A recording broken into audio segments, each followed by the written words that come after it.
So for the study guide for the final exam, um, just to again reiterate, the exam will be open note and open book. So you can use your study guide to take along with the exam. The exam is 40 questions, true, false, multiple choice, very much made like the midterm.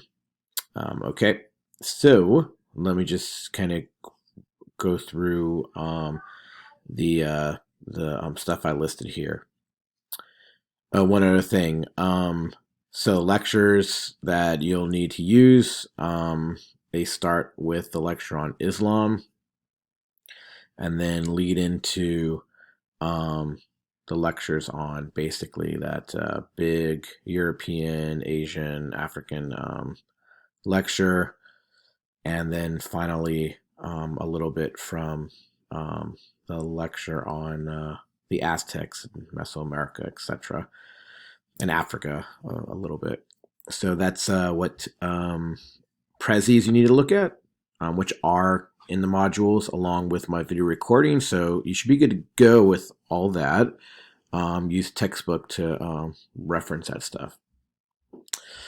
Um, so I'm actually starting at the tail end of the course and moving, kind of bouncing around in my study guide here since I updated it. You do need to know the events of the later dynasties in China, and then also the slide on Japan. Basically, make sure you read over the poets and the novelist. I have PDFs for all those, plus they're mentioned in your textbook and in my notes. Probably the last slide, a big presentation, is on Timur's conquest across the Middle East, Asia. Zheng treasure ships that from the Ming Dynasty. This is when I showed the reference to Columbus's ships, how small they were in comparison to the Chinese vessels, which illustrates just how advanced Chinese culture was compared to Western Europeans. Finally, the way that from the Heian period, you move into the period of the shogunates in Japan, so you want to make sure you follow that timeline as well.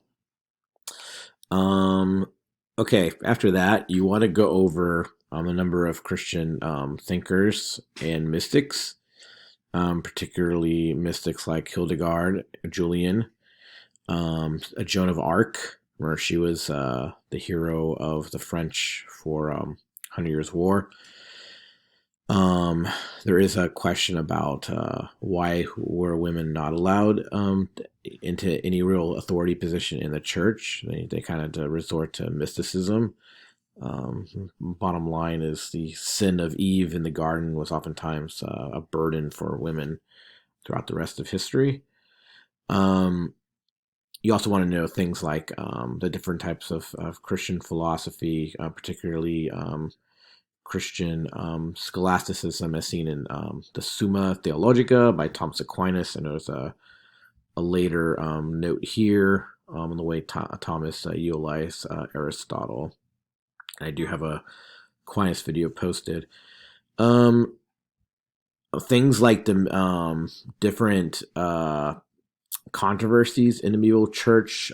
This all goes from the fact that you have this struggle between the popes and the emperors. So things like the investiture controversy, the Babylonian captivity are things you need to know. Investiture controversy was when the church basically said it's their role to pick a pope, and via a college of cardinals, and then you have under Babylonian captivity. That's when the papacy was controlled by the French king in Avignon, France.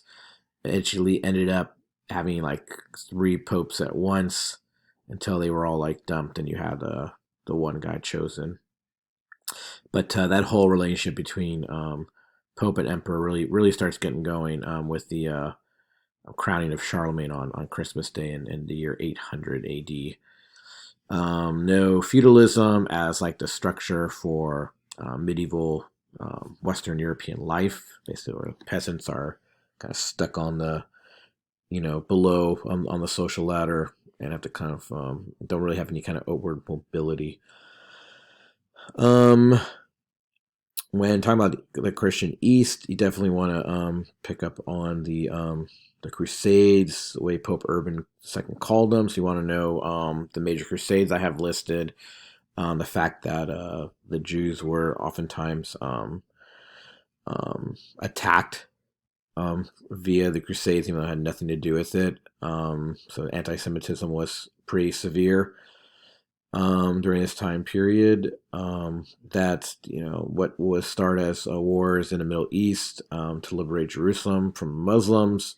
Eventually, as the tail end of the Crusades, you start to see the Crusades used against the Christian East and even against French Christian heretics back home. So it's just totally gets out of hand. I mean, it was bad in the first place, but it does show also the power of the Pope to be able to call a crusade, send these knights over, and it's very Game of Thrones time period. These knights are pretty violent and brutal. So as I listed, one of the things that the Pope had in mind was to like kind of take that nervous energy and send it over to the Middle East. But that basically opens up the west of the East, and it gets people like eventually after the Mongol invasion, it gets people like the Polo family, Marco Polo, connecting the East to the West even greater, and kind of luring Westerners to want to go trade with East. Um, and finally, with just talking about the Eastern Christian Empire, with the fall of Constantinople in 1453 by the Ottomans, it kind of brings the era of World War I to the end. It what is left of the Roman Empire from the classic stage is kind of done, at least a direct connection.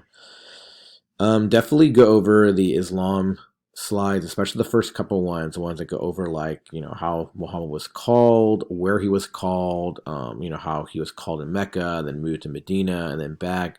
How there's a split between the Sunnis and the Shiites. A lot of that having to do with the rightly appointed um, caliphs that follow.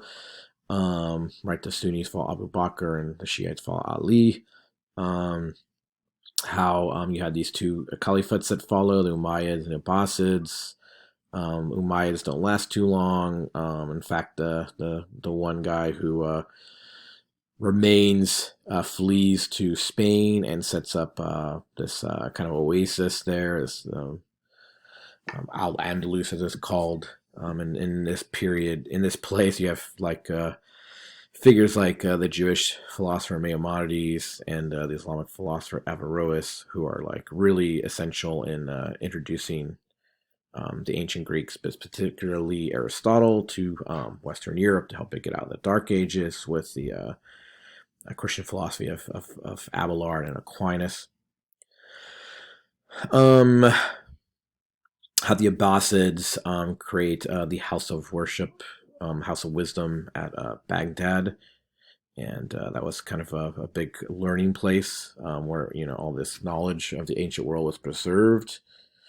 Um, you want to also make sure to know the impact of the Mongols, how it starts with Genghis Khan, but it was extended with his family afterwards, and how you look at that map, how much of the territory it took, from they actually conquered China and other places, did not conquer Japan, and the way Apollo related to Kublai Khan. Kublai Khan um, was seen as somewhat of a tolerant ruler, or at least came to religion, because he's accepting this Italian Christian as one of his people in his court. Um, The plague, definitely want to know that the plague has a global impact, global, at least in their global world. So that means it begins in the east, it travels over to the west, and then hits Europe pretty bad, as we went over. Eventually, this depopulation and the questioning that happens from the plague leads to the beginning of the Renaissance, and you see the poetry of Dante and the art of Giotto as like beginning that. And then finally, there's a couple things about that last presentation. You have the travels of Ibn Battuta. I mean, he's kind of like the Muslim, and in fact, he's more well traveled, but he's kind of seen as a Muslim Marco Polo because he traveled all over the world and cataloged what he saw. So it is showing the shrinking of the globe in the 13th, 14th, well, more like 14th, 15th century. Um, Also, pay attention to Mansa Musa and his kingdom, um, and the wealth that he had, and something I had you look at.